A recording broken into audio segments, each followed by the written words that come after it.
Messieurs, les mots ne sont pas innocents. Cette phrase de Gisèle Halimi résonne comme une vérité brutale.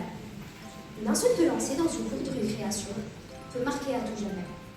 Une remarque sur un vêtement peut briser une confiance fragile.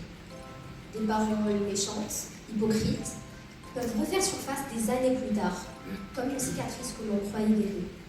Mais à l'inverse, un mot d'encouragement peut sauver une journée. Un compliment sincère peut redonner le sourire.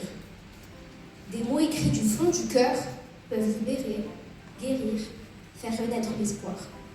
Avant, je croyais que les mots ce n'était rien, rien d'autre que des sons, des phrases qui s'échappent et s'oublient.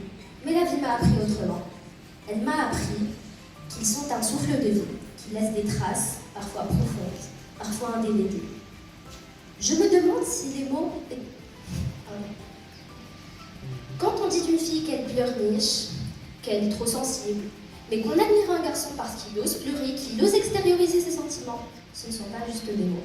Quand on refuse de dire informaticienne, écrivaine, autrice, ce ne sont pas des détails de langage, c'est un message. Un message qui dit « vous n'avez pas votre place ». Mais heureusement, les mots peuvent aussi être des armes de lumière, des boucliers contre l'injustice. Victor Hugo disait « ceux qui vivent, ce sont ceux qui luttent ». Il ne luttait pas avec des armes, il luttait avec ses mots. Le 18 juin 1940, depuis Londres, le général de Gaulle n'avait ni armée, ni pouvoir. Il n'avait que sa voix, rien d'autre que sa voix. Mais ces mots réveillèrent un peuple endormi, ces mots firent naître une résistance. Et parce qu'ils ont ce pouvoir, les mots doivent être choisis, respectés et pesés.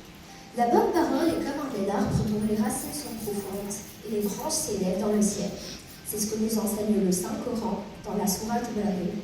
En effet, les mots ne sont pas innocents, ils construisent, détruisent, ils comptent.